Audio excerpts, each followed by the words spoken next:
and in this video I will show you how to DIY your own Holly Golightly sleep mask and earrings as a substitute for her earplugs in the movie. I love the way this costume turned out, and the only other piece that you need for it is a men's tuxedo shirt, and it's actually really comfortable. If you want to see more videos like this one, let me know in the comments below. If you're new to my channel, hit that subscribe button, hit the notification bell next to it so you get updates when I post new videos.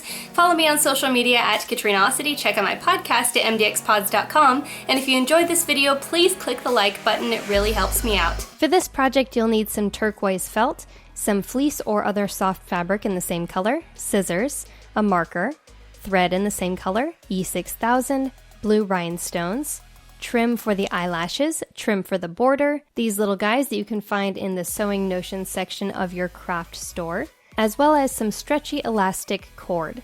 Begin by folding over your piece of felt in half, and if you already have a sleep mask, you could use that as the template and simply draw a line about a ½ inch around your mask, or if you don't have a mask, you can use your fist as a template.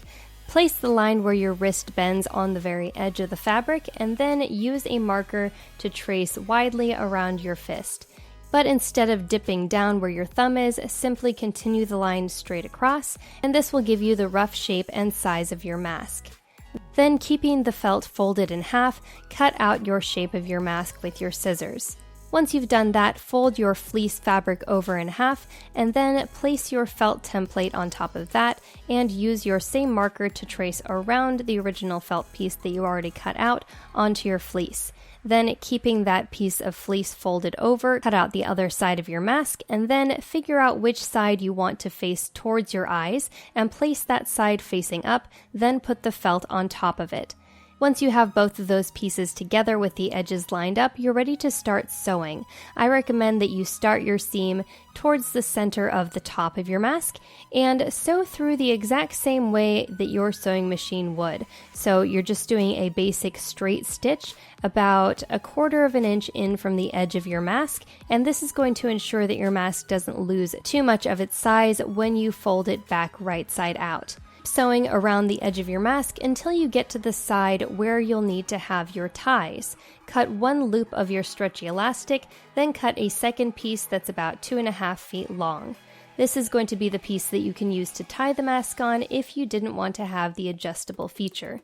If you are making your mask adjustable, then place that plastic ring onto the loop that you created out of your elastic, then line up both of the ends of your elastic loop along with one end of your long piece of elastic and place it in between both of your pieces of your mask and begin sewing through it. You want to sew through 5 or 6 times until you get to the opposite side. Then cut another piece that is about 1.5 times the width of your mask, and cut a second piece that is as long as the first long piece that you already sewed into the first side of your mask that you did. On the shorter of the two pieces, the one that is 1.5 times the width of your mask, place the other plastic addendum that you picked up. You'll want to make a very small loop holding that plastic piece on, then wrap a thread around it several times, and then begin stitching through the thread itself as well as the elastic cord to make sure it's going to hold securely in place. Taking the same piece of elastic that you were just working on, place the loose end of it through the plastic loop on the elastic that is already sewn into your mask, and then put that same end through both lobes of your new plastic piece. This is going to create the adjustable feature on your mask. Then take that same loose end and couple it up with your extra long piece that you cut of your elastic, and place both of those into the seam of your mask and continue sewing. I recommend you use the opposite side of the mask so you line them up evenly and you don't end up with lopsided elastics on either side. Then continue your seam up and around the top of the mask, finishing it off before you completely close up the mask. Before you turn the mask right side out, you'll want to clip all of your edges. This will make sure that your seams don't bunch. You're not cutting through the seam itself, you're just clipping the edge of the fabric all the way around the mask anywhere where there's a curve, so along the sides and the nose. Then once you've done all the clipping, you're ready to turn the mask right side out. All of your pieces on the inside should be free to move about if you didn't sew them into the seam on accident. Then you can close up the gap at the very top of the mask, and after that you're ready to add on your decorative trim.